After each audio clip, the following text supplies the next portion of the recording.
အားလုံးပဲမင်္ဂလာပါဒီနေ့ကတော့ဇူလိုင်ကလေအသက်ကြီးကြီးအဖွားကိုပတ်စံဘန်းဝင်9တန်းကောစင်တာကလာလည်ယူသွားတဲ့တည်င်းကိုပြောပြမှာအဲ့ဒီအဖွားကဗမာနေလဲဆိုထိုင်းနိုင်ငံစမုပရကန်မြို့မှာနေတာစမုပရကန်ကကြတော့တမြန်မာပြည်လောက်တာပြည်သူတွေများတဲ့နေရပါအဖွားစီပေါ့နော်ဖုန်းတစ်လုံးဝင်လာတယ်အဲ့ဖုန်းကပါလဲဆိုရင်သူကတော့ပြောခဲ့ကောစင်တာကပေါ့နော်ပြောခဲ့တယ်သူကကြတော့ရဲမှုချဆိုတဲ့နာမည်နဲ့ပြောခဲ့တယ်အဖွားရဲ့ပတ်စံမှာပေါ့နော်ဥပဒေနဲ့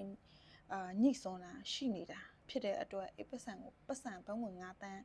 ထုတ်ယူခဲ့ပြီးတော့အစစ်စီလက်ခံပါဆိုပြီးတော့အဖွားကိုပြောလိုက်အဖွားကလည်းအသက်ကကြီးနေပြီ84နှစ်ဖြစ်တဲ့အတွက်သူ့မှာကသူ့တနည်းအားဖြင့်စဉ်းစားမယ်ဆိုရင်သူ့ပတ်စံသူရှင်းလင်းကြောင်းသူထုတ်ပြီးတော့အစစ်စီခံချင်တာလားဘယ်လိုလုပ်ချင်တာလဲတော့မသိပေမဲ့အသက်ကြီးတဲ့လူဆိုတော့အရင်ဆုံးရှင်းရမယ်ဖြစ်တဲ့အတွက်သူကဘန်ကိုသွားခဲ့တယ်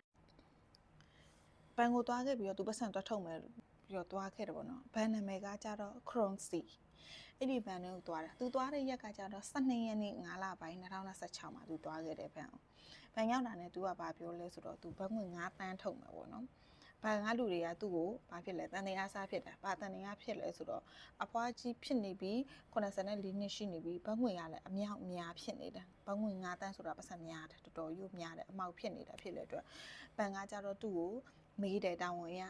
ဘာလို့ဖို့လဲဒီပတ်စံထုတ်သွားတာဘယ်နေရာသုံးဖို့လဲဆိုပြီးတော့ဘန်ကိုသူအကြောင်းပြချက်ပေးတာကဘယ်လိုမျိုးလဲသူရွှေဝယ်မယ်မြေဝယ်မယ်အဲ့ဒီမျိုးအကြောင်းပြချက်ပေးတယ်ဘန်ကလည်းသူ့ကိုတန်တရားဖြစ်တယ်တန်တရားဖြစ်တာဖြစ်တဲ့အတွက်ဘန်ကလည်းဘာပြောလဲဆိုတော့ okay ဒီနေ့ငါ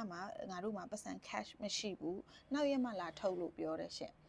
အဲ့လိုပြောလိုက်တော့ဘွားရ okay ငါနောက်ရက်တော့လာခဲ့မယ်ဆိုပြီးတော့ပြန်သွားတယ်ထို့ပေမဲ့ဘန်ကသူ့ကိုတန်တရားစားဖြစ်လာပြီဘန်နေရာမှာကျတော့ဘန်ချင်းစကားပြောတဲ့ line group ရှိတယ်ပေါ့နော်အဲ့ဒီ line group မှာဆက်ပြီးတော့စာပို့လိုက်ကြတာဒီအဖွားအသက်84နှစ်အရွယ်ဘန်မှာပတ်စံအမြောက်များလာထုတ်တယ်တခြားဘန်တွေကိုလည်း inform ပေးထားတယ်အကြောင်းကြားထားတယ်ပေါ့နော်ဘာဖြစ်လို့ဘန်ကအဲ့လိုအကြောင်းကြားဆိုတော့သူကလည်းတယောက်တည်းဖြစ်နေအသက်ကြီးတဲ့လူလည်းဖြစ်နေပြီပတ်စော9တန်းကိုသူဘယ်လိုကြိုက်သွားမလဲဆိုတာကိုဘန်ကတန်တရားပြက်ပြီးတော့ group chat group ထဲမှာဘန်ရဲ့ chat group ထဲမှာရေးပြီးတော့အကြောင်းကြားလိုက်တယ်အဲ့လိုမျိုးတန်တရားဖြစ်တဲ့သူကိုပေါ့နော်ဒါပေမဲ့အဖွားကအဲ့ဒီ Croncy ဘန်ပဲပထမသွားတဲ့ဘန်မဟုတ်ဘဲနဲ့တခြားတနေရာဘန်ကွဲနံပါတ်2ကိုသွားတယ်ပထမသွားတဲ့ဘန်ကွဲနံပါတ်1ဆိုရင်သူနောက်တစ်ခုသွားတာဘန်ကွဲနံပါတ်2ဘန်ကွဲနံပါတ်2ကိုသွားတယ်သွားပြီးတော့သူကဘာလုပ်လဲဆိုပတ်စံထပ်ထုတ်တယ်ဘယ်လောက်လဲဆိုဘန်ငွေ3တန်းဆက်ထုတ်တယ်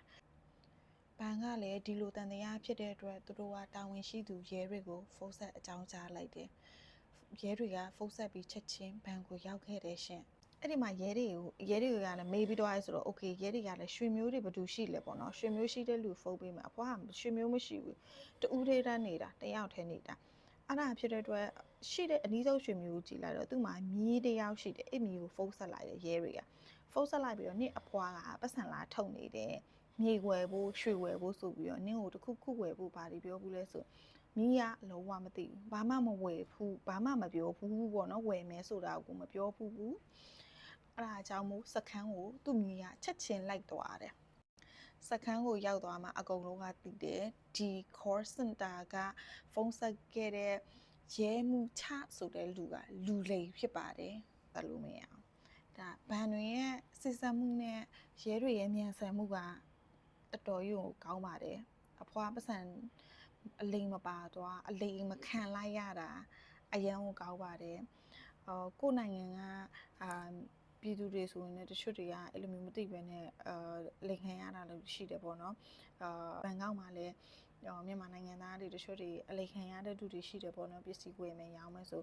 ဒါမှဘာဖြစ်ဖြစ်ကိုကဆက်နဲ့တေချာကြည့်ပြီးလုပ်ပါကိုရုံရတဲ့လူလားမရုံရတဲ့လူလားအများကြီးပဲပတ်စံအများကြီးပါဝါခင်ရင်တကယ်လိုက်ရတာအရင်ခက်ပါတယ်ရှင်မပါဝါတာအကောင်းဆုံးပဲဒီအဖွားကတော့အရန်ကန်ကောင်းပါတယ်ထိုင်းရဲကလည်းမြန်ဆန်တယ်ထိုင်းဘန်တွေကလည်းတိတိကျကျသေချာမြန်လုပ်ပေးတယ်ဖြစ်တဲ့အတွက်အဖွားအရန်ကန်ကောင်းသွားပါတယ်အားလုံးပဲလူလိမ်မှကင်းဝေးကြပါစီရှင်တတ